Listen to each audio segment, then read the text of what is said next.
I used to work the passenger lift in the Empire Hotel, that big block of building in lines of red and white brick like streaky bacon, that stands at the corner of Bath Street. I'd served my time in the army and got my discharge with good conduct stripes, and how I got the job was in this way.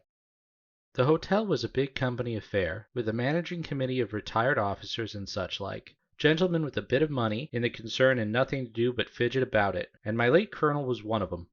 He was as good-tempered a man as ever stepped when his will wasn't crossed, and when I asked him for a job, "Mole," says he, "you're the very man to work the lift at our big hotel. Soldiers are civil and businesslike, and the public like 'em only second best to sailors.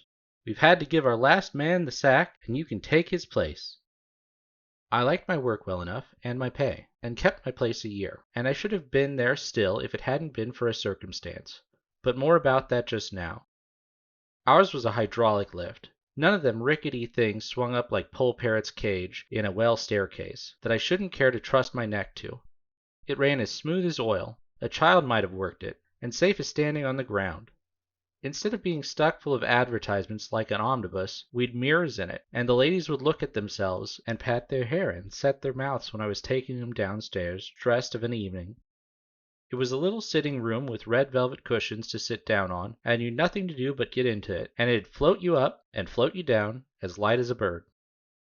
All the visitors used the lift one time or another, going up or coming down. Some of them was French, and they called the lift the ascenseur, and good enough for them in their language, no doubt, but why the Americans, that can speak English when they choose, and are always finding out ways of doing things quicker than other folks, should waste time and breath calling a lift an elevator, I can't make out. I was in charge of the lift from noon till midnight. By that time the theater and dining out folks had come in, and anyone returning later walked upstairs, for my day's work was done. One of the porters worked the lift till I came on duty in the morning, but before 12 there was nothing particular going on, and not much till after 2 o'clock. Then it was pretty hot work with visitors going up and down constant, and the electric bell ringing you from one floor to another like a house on fire. Then came a quiet spell while dinner was on, and I'd sit down comfortable in the lift and read my paper, only I mightn't smoke, but nobody else mightn't either, and I had to ask for a gentleman to please not to smoke in it. It was against the rule. I hadn't so often to tell English gentlemen, they're not like foreigners, that seem as if their cigars were glued to their lips. I always noticed faces as folks got into the lift, for I've sharp sight and a good memory, and none of the visitors needed to tell me twice where to take them. I knew them, and I knew their floor as well as they did themselves. It was in November that Colonel Saxby came to the Empire Hotel. I noticed him particularly because you could see at once that he was a soldier. He was a tall, thin man about 50. With a hawk nose, keen eyes, and a gray mustache, and walked stiff from a gunshot wound in the knee. But what I noticed most was the scar of a saber cut across the right side of the face.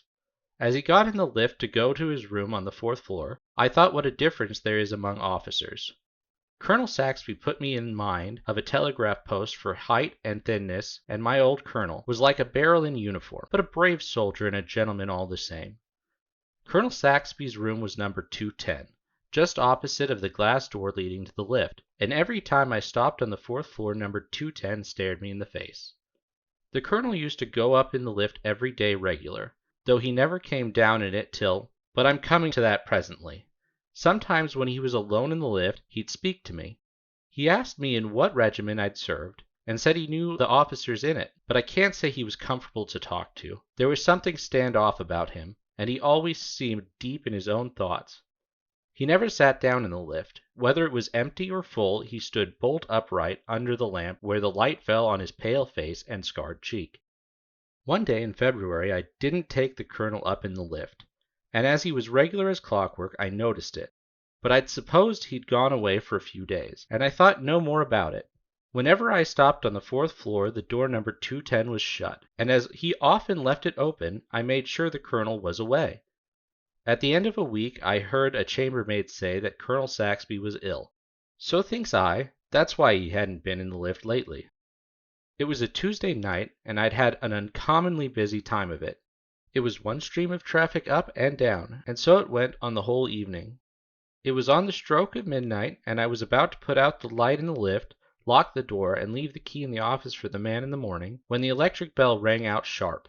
I looked at the dial, and saw I was wanted on the 4th floor. It struck 12 as I stepped into the lift. As I passed the second and third floors, I wondered who it was that had rung so late, and thought it must be a stranger that didn't know the rule of the house. But when I stopped at the fourth floor and flung open the door of the lift, Colonel Saxby was standing there wrapped in his military cloak. His room door was shut behind him, for I read the number on it. I thought he was ill in his bed, and ill enough he looked, but he had his hat on, and what could a man that had been in bed 10 days want with going out on a winter midnight? I don't think he saw me, but when I'd set the lift in motion, I looked at him standing under the lamp, with the shadow of his hat hiding his eyes, and the light full on the lower part of his face that was deadly pale, the scar on his cheek showing still paler. "Glad to see you're better, sir." But he said nothing, and I didn't like to look at him again. He stood like a statue with his cloak about him, and I was downright glad when I opened the door for him to step out in the hall. I saluted as he got out, and he went past me towards the door. "The colonel wants to go out," I said to the porter who stood staring. He opened the front door, and Colonel Saxby walked out into the snow. "That's a queer go," said the porter. "It is," said I.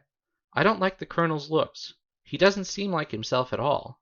He's ill enough to be in his bed, and there he is, gone out at night like this."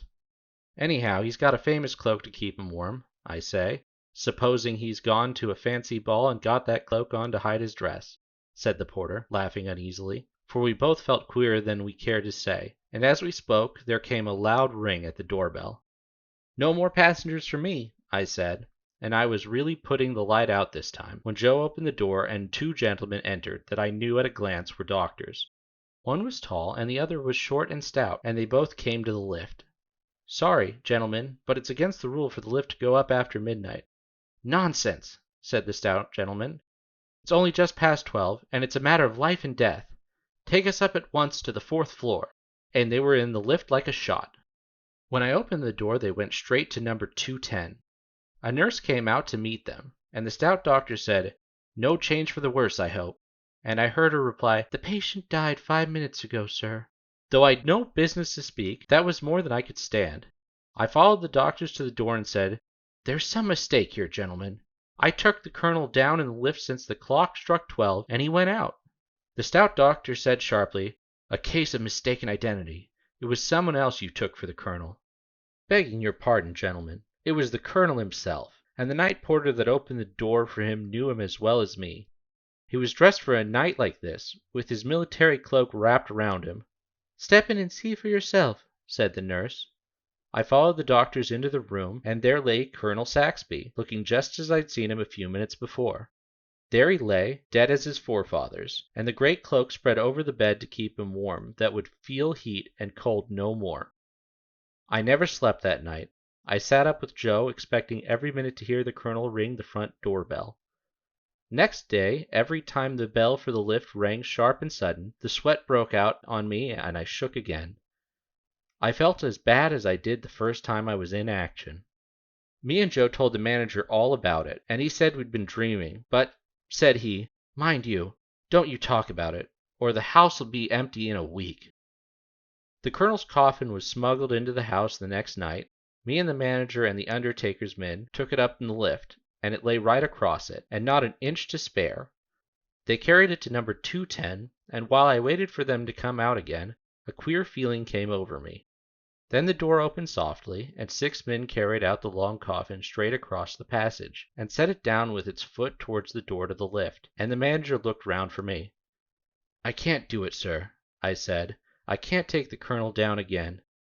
I took him down at midnight yesterday, and that was enough for me." "Push it in," said the manager, speaking short and sharp, and they ran the coffin into the lift without a sound. The manager got in last, and before he closed the door he said, "Mole, you've worked this lift for the last time, it strikes me." And I had, for I wouldn't have staved on at the Empire Hotel after what had happened, not if they'd doubled my wages, and me and the night porter left together.